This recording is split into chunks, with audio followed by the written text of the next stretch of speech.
A real pleasure talking with you this hour. Well, thank you, man. I appreciate you guys listening. I know I can be long-winded from time to time, but I appreciate you guys hearing me out. That's what storytellers do.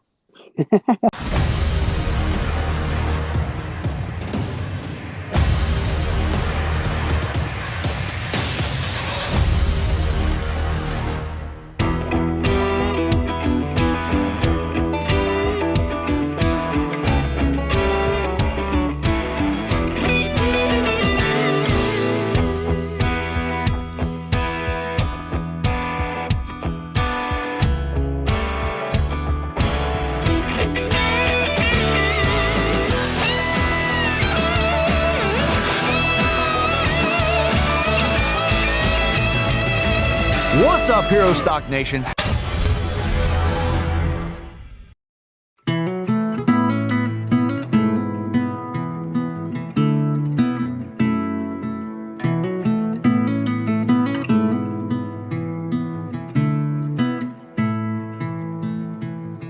He ain't got my smile, that don't bother me a bit.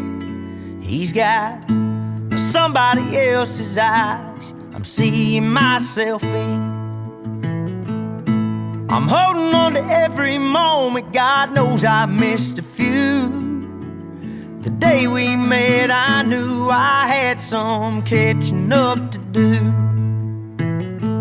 He ain't my blood, ain't got my name, but if he did, I'd feel the same. I wasn't there for his first steps, but I ain't missed a ball game yet, and that ain't ever gonna change. I could never walk away. Yeah, he's my son, and that's my choice. He ain't my blood, but he's my boy. It hit me like a train the first time he called me dad, in a 3-stick figure crayon picture with all of us holding hands. His mama said, I understand if it's too soon for this. I didn't let her finish, I took it to the kitchen and I stuck it on the fridge, yeah. He ain't my blood, ain't got my name, but if he did, I'd feel the same. I wasn't there for his first steps, but I ain't missed a ball game yet, and that ain't ever gonna change. I could never walk away. Yeah, he's my son, and that's my choice. He ain't my blood, but he's my boy. He's Saturday morning cartoons. He's aching asleep in your room. He's bigger than the plans I had. He's making me a better man.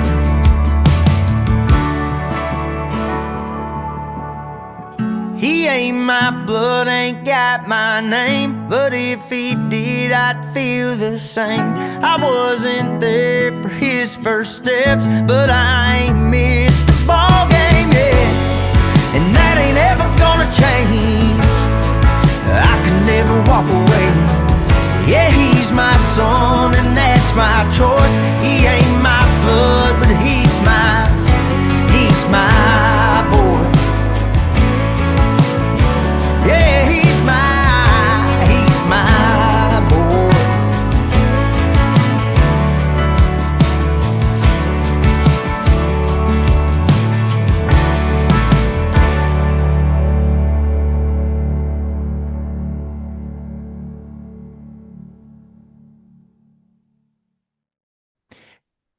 And that was the song that everyone was listening to on the internet in 2018 and again in 2021. We know this because eventually it went platinum in sales and brought a lot of attention on its songwriter and singer, Elvie Shane. Tom Lamog here with Matthew Jones. Hey, Matt, how's it going? Oh man, I'm excited. This guy that we're going to introduce today has got a direct line to one of the happiest moments of my entire life. I can't wait for everybody to get to listen to him and get to learn about him, and I can't wait for people to come to Herostock and to get to hear him play. So I'm super excited. You know, I was on a mission to take a listen to Elvie's songs, some of his albums before we came on the interview with him just to get a sense of what the music is about. All I can say is it's a must listen to. Damascus, it's become one of my favorites. It really is. It's on auto repeat now. And I got to tell you, it's just fresh, innovative. It's new, it's wonderful, and it's by our friend Elvie Shane. And if Hey, I'm on there, Elvie, hey, what's going on? how's it going? I better get in here before y'all say too much good about me. I don't want them to get the wrong idea. Oh man. Everything you heard is true. My goodness. Hey, where are you at tonight? I'm out at Conley Bottom Marina in Monticello, Kentucky, sitting outside of my camper. It's looking beautiful out there. Hey man, thank you guys for having me, man. I'm looking forward to it. So looking forward to having you come out, man. It's something Jason has said he was when he originally connected with you, he had told me, he goes, I'm so excited. Elvie Shane's gonna be here. And I said, I listen to rock primarily, so I'm gonna have to go do a little bit of research. When I listened to the songs that are on Damascus, it crossed over so many different genres, told so many different stories. It was fresh, innovative, and not predictable. And it was like, I got to listen to this again. So rather than doing that, I went out to listen to your first album. And it's got like 15 songs on it. I thought to myself, "All right, I'm set. I'm s- Well, man, I don't claim to be any like one genre. I never really have tried to. I don't really like claim country music or rock and roll or whatever. I mean, if anything, maybe like Heartland, soul. I don't know. I just try to. I try to. I don't know, just a songwriter and a singer, and I only dig for one thing when I'm looking at what I'm going to put on the record, and that's if it makes me feel something, whether it's a waltz, an old classic country waltz, or a four on the floor raging punk hillbilly song like Appalachian Alchemy. I don't know. It's like I just I want to feel something from. I believe if I feel something, then I can make somebody feel something.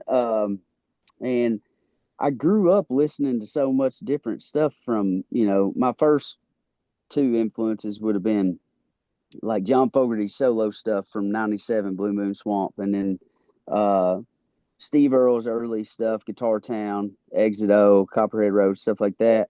Mhm.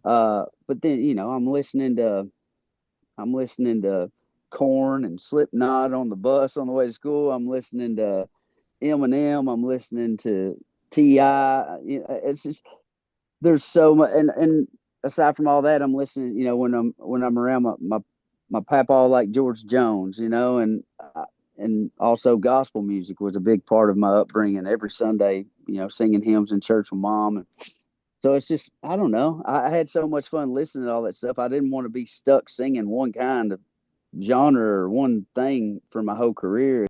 Damascus was an interesting project. We moved back to East Kentucky where she's from and spent those, 2.5 years here writing that project. And that whole project was kind of a reflection of how I seen working class America being treated at the time. There was a lot of political issues going on. Some that, I agree with my small town blue collar people on, some that I don't, but I still respect their opinion and know why they have it. Mhm. And because of where they come from, and I come from that too. So I wanted to get away from uh I just wanted to get away from a voice that I didn't recognize as much to work on that project. Both of the albums have distinct personalities. All right. The project that you refer to as Damascus has a more progressive feel to it for me. It's kind Yeah, of like, what? This is outside the box. yeah.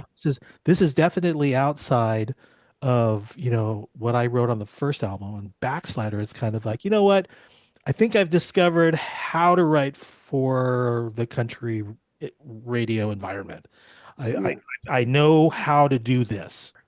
Well, I feel like the first record was very like bright-eyed, bushy-tailed, new to the thing, nostalgic about where I come from and how I got there. The second one was, you know, I mean, it just represents that first record was more about my teenage years and my early 20s. And then the second record was more about learning that life really can hit you in the face and there's struggles involved. And then like trying to figure out what things are important to me and, listening to people's stories on the road, their hard stories, their stories of fortitude, and just trying to apply that, in songs like, the song about my buddy from back home on 215634, who's serving time over in a prison here in Kentucky, or songs like, Winning Horse, where it's just like, hey man, bet on me, and if you don't, I'm sorry. But I knew that Damascus would do one or two things after going back and forth on it for so long with the label. I knew that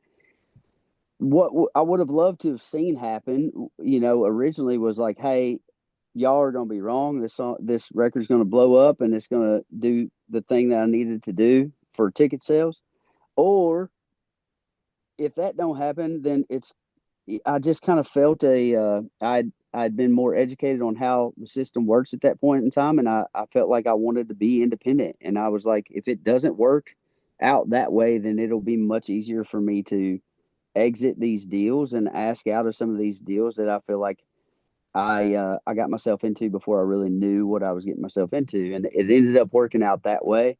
And with a lot of grace and with a lot of friendships still intact, with all the friendships still intact. So I can still call. I just, as a matter of fact, called somebody from the label today to ask them some information about something, and they got right back to me. We had a great conversation on the phone. So I was able to leave with, some integrity and also, diplomatically and maintain some good relationships in the industry. And I'm happy for that. I gotta tell you, I connected with the Damascus album, and it's the sound. When I listen to What Do I Know, which is I absolutely love that song. 215634, love it. Jonesin, awesome. Nah. Chicken, dude, they're great songs. Like I love the album.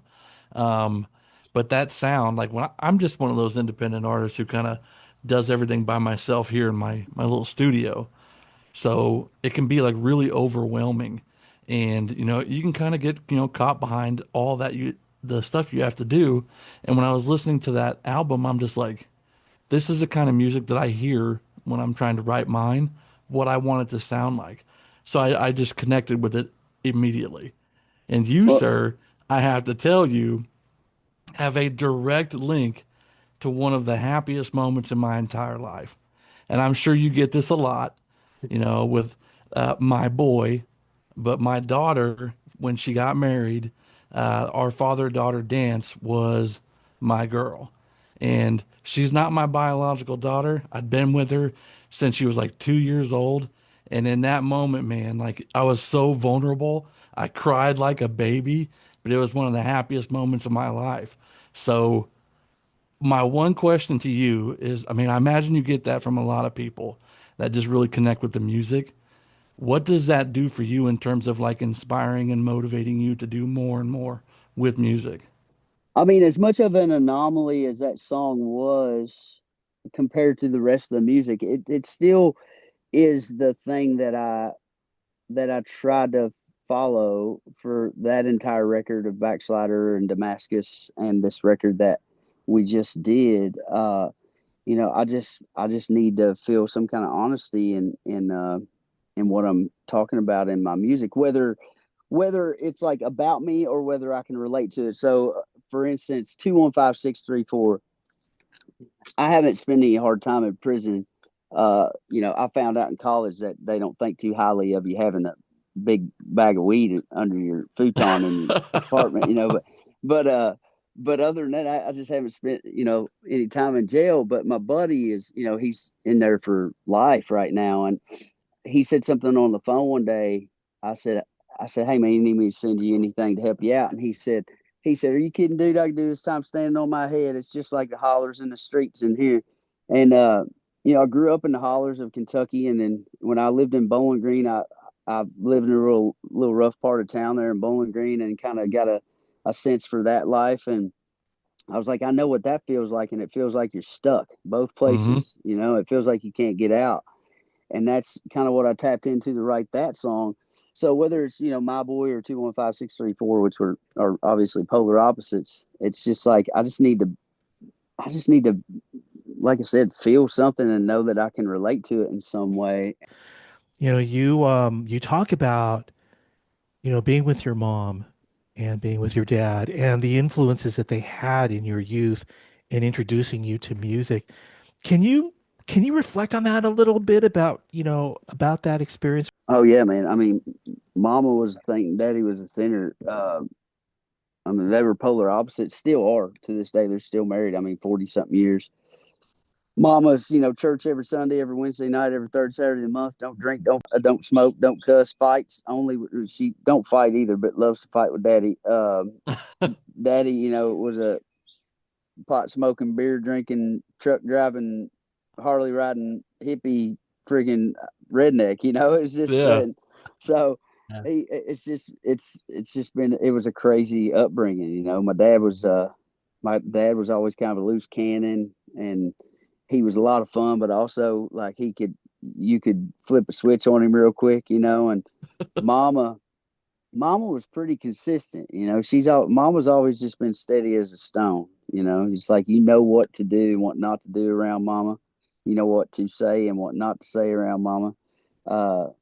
Daddy, you just pick your days and wonder what's good today and what ain't.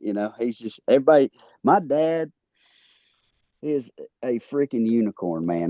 That man can walk into a gymnasium full of people that disagree with him on everything, and he will be very loud about what he thinks, and somehow they will all love him in the end. I don't know. I don't know how he does it. He's got the gift of gab. I mean, he can look at a heavy woman and start calling her fluffy, and she'll think he's the coolest dude on the face of the earth. Oh my gosh. Let me guess, this is where you got your lyric writing experience from. Yeah, so Daddy definitely, Mama taught me to love singing because she was very active singer in the church, and so she taught me a lot about like singing parts, how to sing harmonies at a very young age, and then I would get home from church, and Daddy would be out, drinking a case of beer and working on an old semi truck or working on some old, beater that he had bought or traded for, and so after church, I would get home, make me a ham and cheese loaf sandwich, go out and hang out with Dad in the driveway, and we would listen to, or we'd go ride around, and that was the '90s, so all the roads around my house was gravel. So I learned how to driving Daddy around on Sunday afternoons while he drank cold beer, and he would just like, we would listen to we'd listen for me to anything from like Otis Redding to Steve Earle to Mellencamp to freaking the Temptations. It's like he didn't care. He didn't care what color you was or where you come from or anything, as long as you had something to say in your music. And he always taught me to be like, listen to the words first. He's like, there's a lot of songs that you might not like the beat of, or you might not like the guitar parts or whatever, but maybe there's something that you need to hear in the words. And so we'd ride around, just listen to lyrics. And he I don't know, he had good taste in great songwriters. And Yeah. so I got that from him. It's Yeah. reflecting in your music, by the way. There was a song, one of your songs reminded me of something Mellencamp would have covered. I thought, but he doesn't have Mellencamp listed anywhere on the bios. And I thought, thank you for confirming that. I mean, you do music. You are listening to all genres of music. And that to me, I know that you attributed that to your dad. And that to me is, that's the ultimate in the parent showing their child the way with music and all. Yeah, man. I mean, absolutely. I feel like that was a good, I feel like I was kind of set up from a very young age to be where I'm at right now, just being around those two. And Mellencamp was obvious. I mean, I hope it's obvious, was a big influence as well. I think Mellencamp and Steve Earle and Bruce Springsteen, Steve as well too. Yeah. Yeah. yeah, they're all kind of like in the same class to me, like the way that they exude like working class struggle and working class blue collar like life and story, even though we've changed so much, and I, I don't know, we've became so divided by politics a lot these days, and those guys kind of are chucked off to one side by the majority of the blue collar folks. But if you really listen to the words of their songs, I still feel like they might think differently, philosophically about politics or whatever, but they come from that, and they understand the story, and I think that there's still a lot of value in the music. I'm one of those kind of guys that kind of refuses to write off an artist because I may or may not agree with their political views. It's just I'm like, man, I'm so glad there's people that disagree with me, because I would never learn anything if everybody always agreed. Oh yeah. Very true. Hey, by the way, going back to Miles, that harmony vocal. Oh, Mama. I'm telling you, I was listening to that. I'm going, is that his mama? Or is that a band called My Mama? But I wasn't, and I thought, oh, okay, I'll ask him. But Yeah. I really enjoyed the album, but I enjoyed that song in particular for the reasons that it's like outside the box, and it's like, this just sounds wonderful, beautiful. Yeah, man. I love the trucking industry. I mean, I grew up in it. I've drove myself a little bit doing farm work and stuff, and I Yeah. love those guys. Growing up around those guys you met a lot of characters in the 90s in the trucking industry. There were so many different types of people out there, hippies and rednecks and, everything. So it was a cool culture to be brought up in, especially in the 90s. That culture is kind of waning these days, but there's still some true blue, old truck drivers out there in the world. So Definitely call that out at Herostock because there may be a few there. absolutely. Other thing I wanted to ask you about. Okay, early on is 2021, and you're selected to be on tour with Brooks and Dunn and with Travis Tritt. I would love to hear about that experience.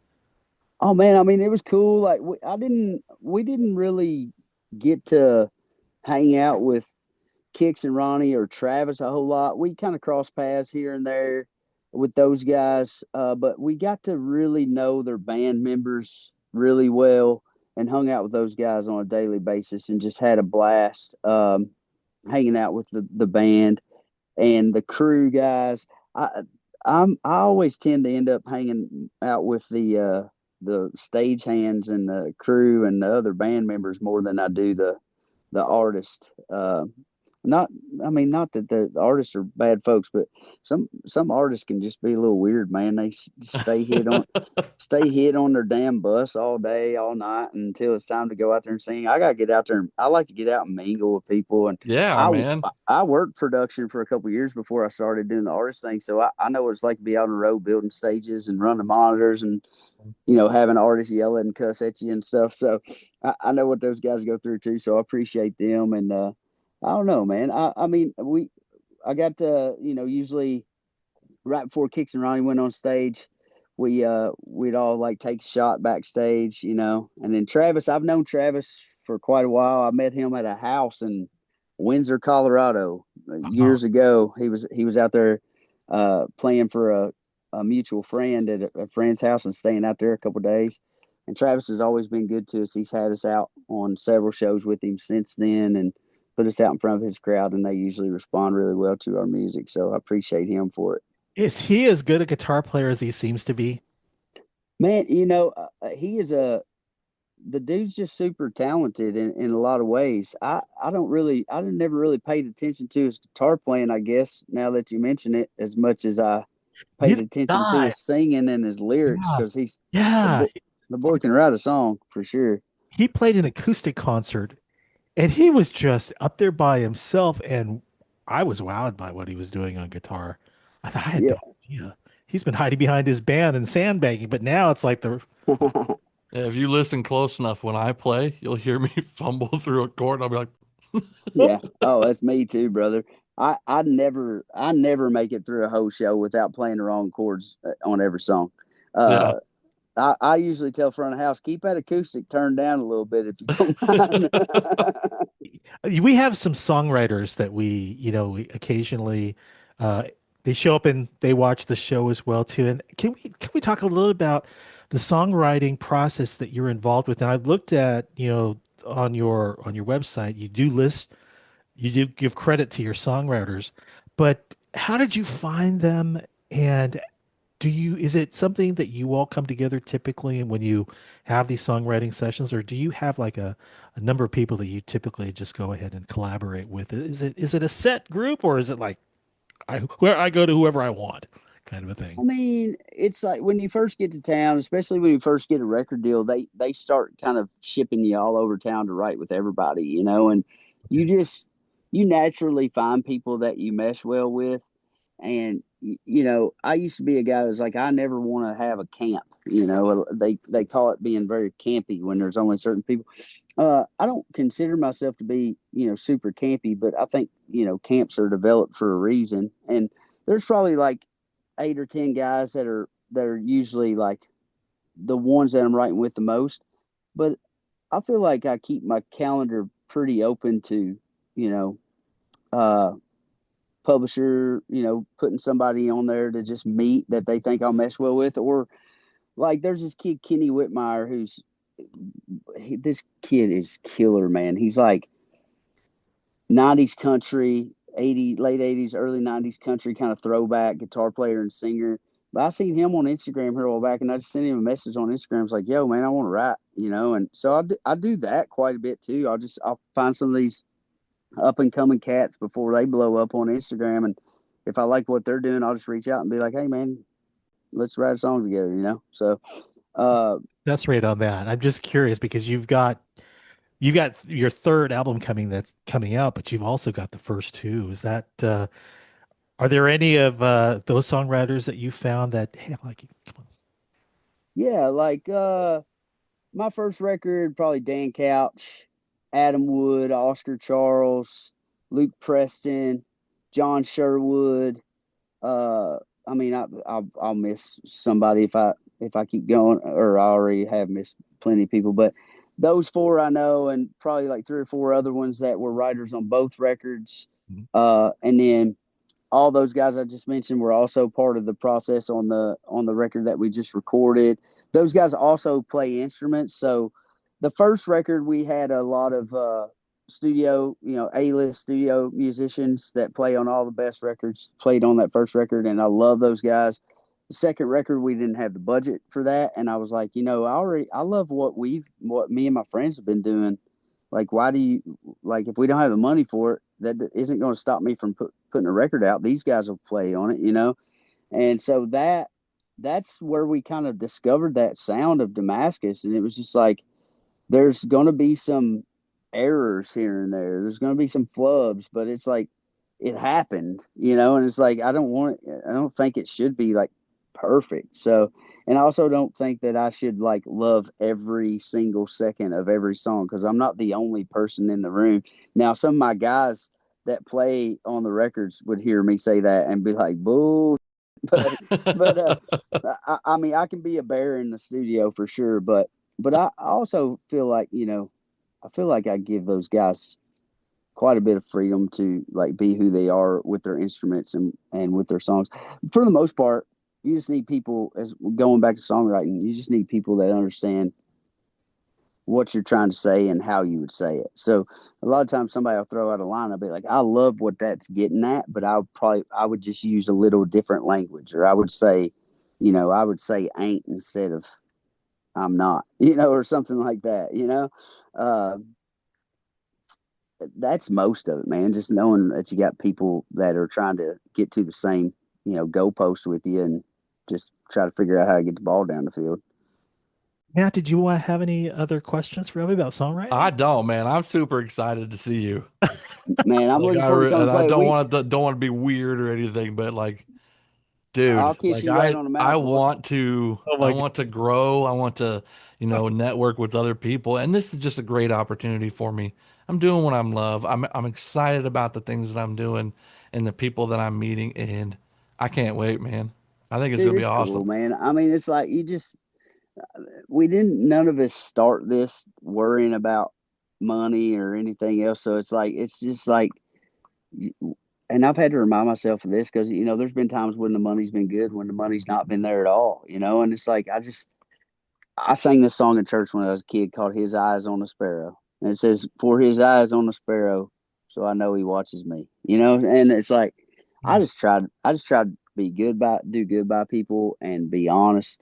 And I, I want to record records and write songs and play shows because I love doing that. And I hope that I, I, I really hope that God will just continue to bless me and being able to take care of myself and mine through doing that.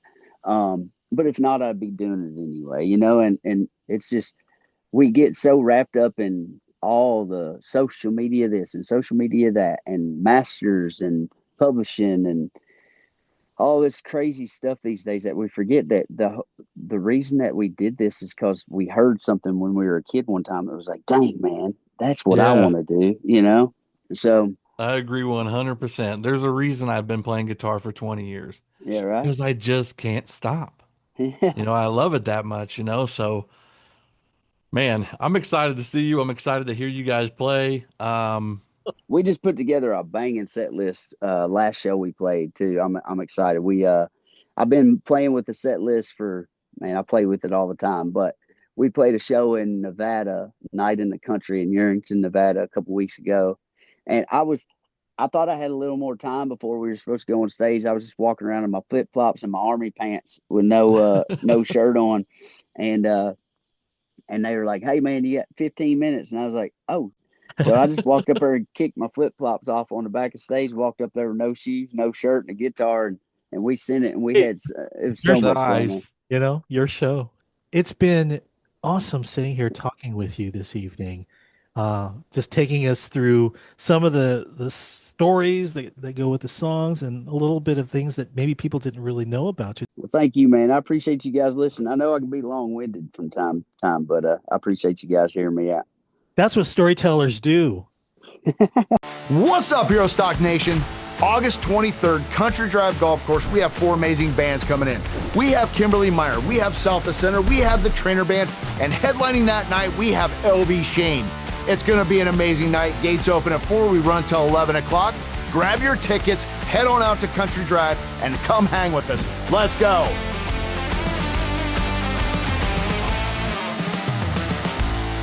Well, that was quite a conversation. Yeah, I know. Wow. You must be beside yourself talking to Elvie and, telling him the story. My daughter's going to lose her. I'm excited to share this music with people that I know will appreciate it. It's a true singer-songwriter album without all of the rules that go into producing songs. And it's quite evident.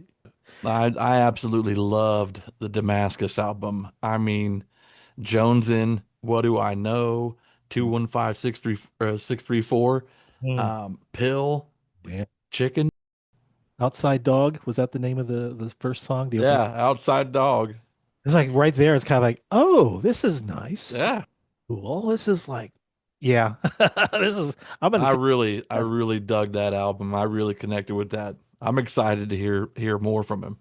Coming up next, Eastern Nebraska is sending one of their favorite bands to Herostock Ashland when they play Country Night on Saturday, August 23rd. Their name, South of Center, playing high-energy originals, rock, country, and crowd favorite covers as well, too. We'll be talking to their lead singer, Chris Holt, when we come back. You're watching the Herostock Nation podcast. What's up, Herostock Nation? Hey, did you know that we have camping this year? You can come out to Herostock August 22nd, 23rd for our main event. We have camping right on spot. $100 primitive camping. Come out, hang out, bring your camper, bring your tent, whatever you want. You can stay right on site. That way you don't have to leave. Plus, we will have a jam session Saturday that even if you don't have an instrument, you want to come hang out, you are more than welcome to come in and hang out with us while all our musicians are jamming and local area musicians come in as well. All right, let's go.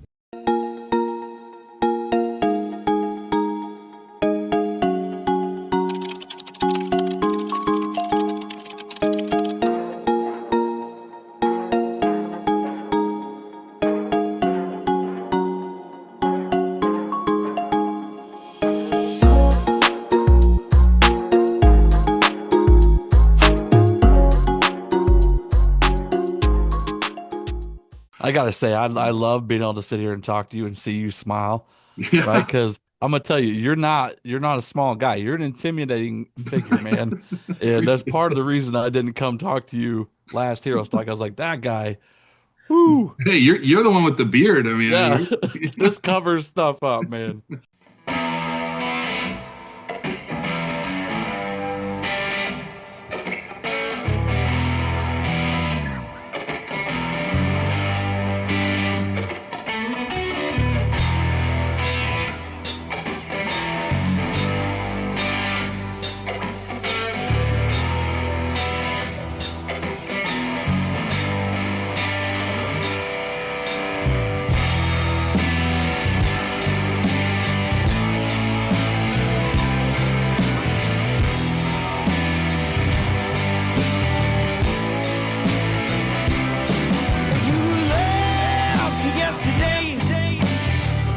I'm sick of all those games you played. You ruined my life, leaving me with only pride. But there's bills on the table, there's mouths to be fed. Gotta keep making payments, keep this roof over head. Should've known it better when I gave you the ring, but never knew the trouble that you bring. 'Cause I'm better off without.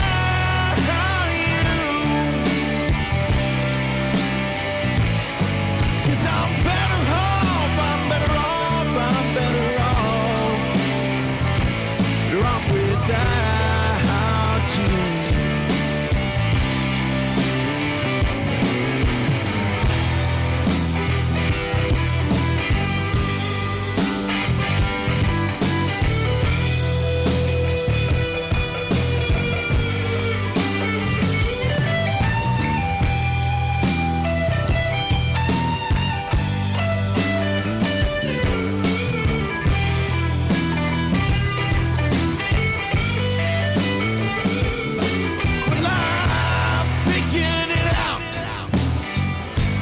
Just what I'm gonna do, I'm gonna strike a match, and I'm gonna say goodbye to you. No more cheating, no more lying, no more fooling around. 'Cause Lord knows I was trying to turn this around, but it's all over now. I've had all I could take, and I promise you I'll be your last mistake.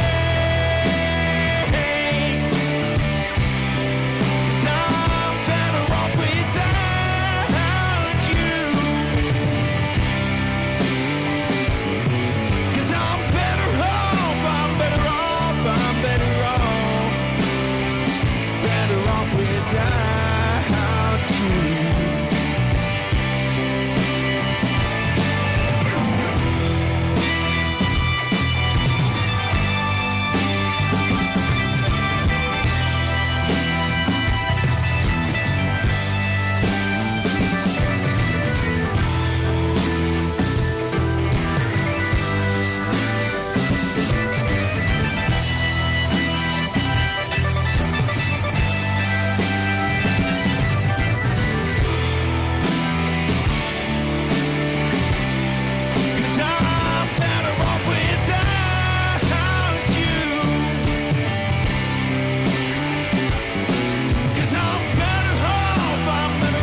Rocking up the Herostock Nation podcast, That South of Center, and Better Off Without You. Tom Lamog here with Matthew Jones, where we're showcasing the 8 bands who will be performing at Herostock 2025 in Ashland, including our next guest. Now, if you think you've heard of South of Center, well, maybe it's because you've heard that they're playing venues all around Nebraska and on Saturday, August 23rd for Herostock's Country Night. Now, Matt, they also played last year's Country Night, and I remember it being a set that was high energy, and they even had the crowd moving. What do you remember? Oh, I mean, I'm gonna tell you, one of the things that we hear over and over again from the bands that we're doing these interviews with is we can't talk enough about the energy. Like there's so much energy coming from all these bands, and you can really tell that their hearts are in it, and you can't help but have a good time. I didn't even know who South of Center was, and I went to Hero Stock, and now I can't get enough, man. Yeah. So that video, I got some questions about that video. I want to dive into his brain a little bit and see what's going on. You know, I'm intrigued. Well, you'll be happy to know that Chris Holt, who is the lead singer, and we see him playing guitar. Our kind of Mhm. he's right there to tell you. Go ahead and tell him. What's your question? Hey, Chris, welcome. First of all, Thank you very much. Appreciate you guys having me. Excited to be here and keep supporting Hero Stock. well, it's wonderful seeing you here. Just like what Matt and I are talking about, we did get to see you perform, and you were among one of the four bands we had heard. I mean, I had heard about two or three of the other bands, but when you guys came on stage, I didn't know that you were scheduled to perform. It was my first time there, but when you guys took the stage, you managed to rock the stage, and you were really entertaining, and the confidence level, and people were just kind of dancing around. Is that kind of what we can expect at this year's Hero Stock? For sure, without a doubt. I think every show that we do, we're trying to bring as much energy as we can. And I think anybody who's come up, starting from the bottom, and now you're starting to get some of these great, events and festivals. You've played maybe some venues that didn't have so many people in them, so we have this saying that no matter what the crowd is like, we are the energy, we are the fun. So we usually manage, no matter where we're at, to be able to take a crowd and get them moving and really kind of sway them with the passion that we bring to the show. Hey, let's talk about your band. First of all, you are on your bio itself. It says that you're the lead singer, but you're an acoustic guitar player, or Mhm. both acoustic and electric. Yeah, so I'm definitely not the lead guitar player by any means. I would definitely consider myself rhythm at its core. It's cowboy chords and neck whips during the during the show. But no, so our band formed in Gretna, Nebraska, and we really kind of started up maybe in about 2010 or 2011. And ironically, three of us who are still in the band right now, we all lived on the same street. And so I was a professional hockey player for 12 years. And during my off seasons, I would come back to Gretna. And every year I'd come back, there'd be another guy in the basement playing music. And I said, "Who's it?" Well, he moved in across the street and he plays bass. And this guy moved in next door and he plays electric guitar. He's amazing. And the band started to take form just from people moving into the neighborhood. And I remember we needed a bass player, and so we put out on the neighborhood website. We said, "Hey, we're just a couple of guys who like to drink whiskey and hang out in the basement on a Thursday. If anyone plays bass, we need bass." And then a guy chimed in immediately. Just moved in across the street. I play bass and guitar and all this stuff. And at the time, our drummer Tim Burke, he was about 65 years old, so he was going to the doctor a lot, doing what old people do. And he said, "When I'm at the doctor, all we do is talk about music, and he's a professional keyboard player." And we said, "Pick him up." And so then we became a fivesome, and the music catalog started to grow. And we've been through a couple members since, but where we're at right now is a great group. We've been together for about 2.5 years. Tim, our drummer, is now more of our treasurer, and we have a new drummer, Heath Bragg, who's joined the band. So a couple of new members over the course of about 15 years. And I would say in about the last 5 years, we've really started to blow up here, kind of in the local Omaha and Lincoln scene, and had some opportunities to open for Chris Lane and open for a couple other artists at some county fairs and festivals. And so we've really just made a good growth track just by not saying no to opportunities. And Hero Stock was another one of those opportunities that was going to get us in front of new people like yourselves. And we just kind of keep saying yes and keep growing. Now, I want to go back to the video. I mean, to me, it's like it sounds as if the band really got put into the studio. Everyone's practiced their part. It's time to jam through it. We've got the record button on. Am I close? Is that how it happened? Tom, preparation is half the battle with some of this stuff. So, I think we take a lot of pride in being kind of a one take band. what you hear on the recording or what you've heard of us at other shows, you're going to hear a consistent performance. We're definitely not a 50 take studio band. We're in there nailing it usually on the first couple of takes. So, that's a very passionate song, and it was written by Matt Boring, our lead guitar player, and so it's one that I think a lot of people like to hear in the show, and it's fun. It's really fun when you sprinkle these originals into a cover set, and the crowd doesn't quite realize that you've done that. They just react organically. We try not to announce when we're going to play an original song. We just try to let them feel it, and make sure that we bring the energy and bring the passion to it, so they give it a good performance. And all of our originals really get great responses from the crowd, just very organically, and that's what ultimately pushed us into the studio to get a recording that wasn't done in a basement. I have to ask you, okay, now I like covers, right? I always like seeing bands take a song and kind of make it their own. But what I was more interested in with you guys is I wanted to hear some original stuff, like who is South of Center, right?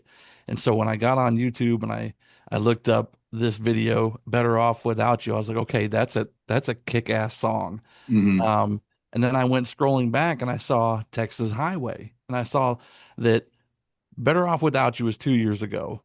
Texas Highway was 6 years ago. Now, when I listened to both of those, I could really hear a lot of growth and like confidence and kind of the performing portion of it. But I also heard a lot of these like blues tones. So Mm-hmm. I'm wondering if there is an inspiration from a blues artist, who is it? And I guess how, who is it? And which song kind of drove you towards blues? Well, I didn't write the song, so I can't really speak to the deep inspiration from it, but it is definitely a genre that we like to play. We slip a couple of songs that are definitely have bluesy influences, and we've got the musicians to pull it off, I believe. So when it's very fun in the middle of a show to go from, a really high energy, upbeat cover of something, maybe that's modern or not too old, into a bluesy cover that we know no one's going to know. But to be able to shift gears and do that, I think that takes a good amount of skill and to be able to do it. So as far as influences go, I couldn't name a direct one, but There's it so definitely many. creeps. There are so many, but that genre does creep into the original songs that we have for sure. Yeah. Well, one of the things I wanted to say, I know it was 6 years ago, but even with Texas Highway, there was some subtle things that you had did with your vocals that I Hmm. was like, yes. Like when you got, the breaks in between the words, you had the humming, with the Hmm. rhythm. I'm like, yes, that guy's in the zone right now. So, dude, I loved it. I loved But it. Matt, sometimes I'm guilty of a little self-indulgence when it comes to some of the vocal work Aren't we on all? some of these songs. Yeah. So, if I'm humming, it's probably just me, being a little self-indulgent. But it does, we always try to do something in service of the song, right? So when we're going back and thinking of it or rearranging or doing things like that, we're pretty good at keeping ego out of it and just trying to listen very objectively and think to yourself, even something as simple as humming along with a melody for a couple of bars or something like that. Is that in service of the song? Is that adding anything, or are you just being cocky and you Yeah, want to yeah, hear yourself on the recording? yeah. So we try to be very open about that in our feedback to each other, and we have five guys that can take feedback from each other as That's long as it's good. been pretty That's good. constructively. So we try to make a very good effort to keep ego out of the music and really just play in service of it and trying to bring the very best that song has to offer. And I'd be so curious, and I'll be honest, some of this, a 6-year-old version of Texas Highway that you found on the internet, that is one of the songs that we did record in the studio not 3 months ago. So I'll be very interested to hear the difference between those two and how that song has grown into different parts and different little pieces that we've added over time. And it was a song that was honestly buried in the catalog for a lot of years, and we didn't play it. But it's been resurrected, and we did decide that it was going to be one that we were going to record when we, I think we did about 5 covers and 5 originals on this kind of demo recording.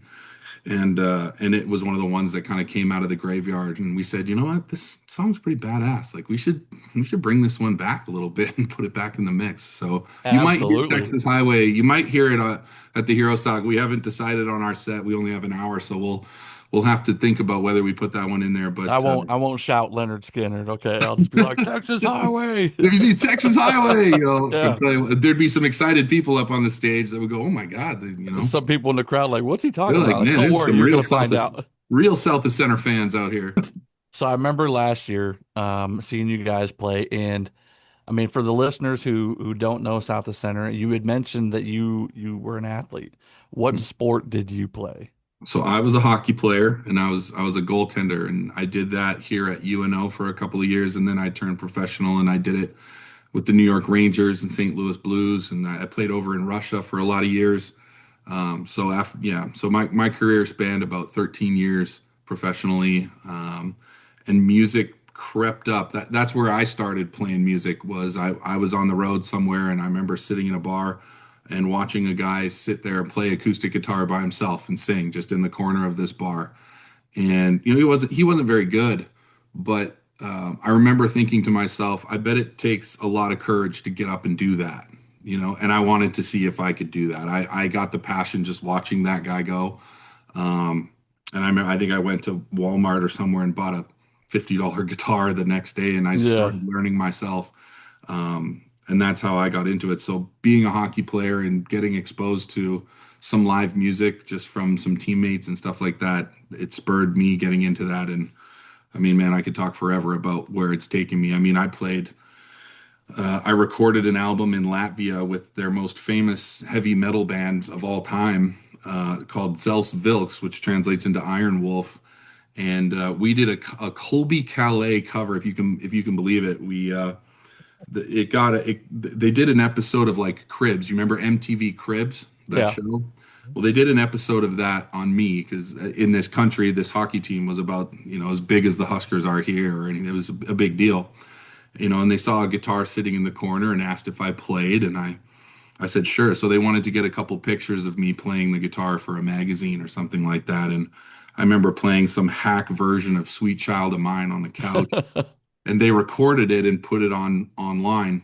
Well, that got the hockey fans just blowing up about, we got to get this guy to play some music. So they hooked me up with Zels Vilks in a real studio, and we cut 5 songs, but one of them was a Colby Calais cover because they had asked me. They said, "Hey, send us something so that we know what you sound like." And I sent them it was what I was learning at the time as a very novice guitar player. And they made an arrangement for it, and it's on YouTube. And I think it's got hundreds of thousands of views now, and it blew up. It was on the radio. And so at the end of the season, they asked if I would go and play a collection of songs at center ice in this arena with, 15,000 people. And as a hack beginner musician, this was about the scariest thing I'd ever done in my life. But I did it, I did it for the story. And the recording of the cover, it went viral in the Eastern Bloc countries and all of who were fans of that league. And when I came home, that's when South of Center started. We ought to ask Chris, are you going to the jam? Yeah, the jam. We'll see. I did see the invite to the jam. Maybe I might be there. We'll have to see what we're doing. But yeah, I did see the invite, so maybe I'll show up to that and we'll do some cool acoustic stuff. We'd love to have you, man. It's going to be open to all of the musicians, and if you haven't heard about the jam, it'll be, I believe, at 1:30 p.m., 3 hours ahead of Country Night on Saturday, the 23rd. And not only have we invited all of the musicians who are going to be performing, but anyone who is a guitar player, an acoustic guitar player, anyone who just wants to show up and kind of hang out with the musicians is welcome to come along. Hey, Chris, thank you for just taking a little bit of time to talk about you, your band, the music, and your videos, and everything about your musical journey. We are so looking forward to seeing you in a couple weeks. Can't wait to see you. Thanks for having us, and everyone at South the Center. Thanks you guys for all the work you're doing, and we're so thrilled to be part of Herostock again. Have a good one. All right. You too, bud. What's up, Herostock Nation? August 22nd, Country Drive Golf Course. We're bringing you 4 amazing rock bands. Our first one to kick off, we have Deliberately Broken coming in out of Texas. We have Die Tired coming in out of Pennsylvania. We have Gallivant, which is a local band here to Omaha, and our headliner that night is Lockjaw. Gates open at 4 p.m. We're going to run till 11. It's going to be an amazing time. Head on out to Country Drive. Let's go.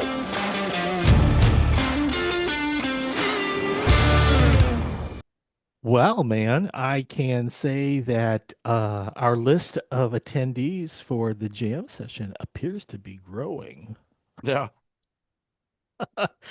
Also hearing a lot of, oh, I'm just the rhythm player. Oh yeah. I'm just doesn't this. matter. I'm just this. No, that's totally cool. I mean, it's meant to be just very casual. We'll just sit around. I can't help but want to pick their brains because to me, I'm still growing. Mm-hmm. So I want to pick their brain. Like, tell me how you guys, put your song structure together. Is it always the same? Do you kind of break the rules in certain areas? Like, I really want to pick their brain because I want to grow, and if you have people out there that do these unique things, it helps you grow, so. Well, you're actually now on the flip side of the coin. I mean, just a few weeks ago, we were teaching people how to write songs. Yeah. It's kind of like as the instructor, now you're the student. It's kind of like now that you've got the opportunity to pick their brains.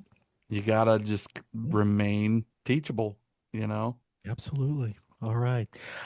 Thanks again for watching the Herostock Nation podcast. Next week, we'll be inviting 2 more bands who will be appearing at the Ashland concert series. It'll be Kimberly Meyer, who's a U.S. Army veteran. She's a singer-songwriter and performing artist from rural Nebraska. And also modern rock heavyweights from Pennsylvania, Die Tired, who also performed on stage at last year's Herostock, featuring an energetic blend of alternative rock, grunge, and pop influences. Looking forward to that. Anyways, Matt, time to wrap it up. For Matthew Jones, I'm Tom Lamog. I want to thank you for watching the Herostock Nation podcast. We'll see you next week.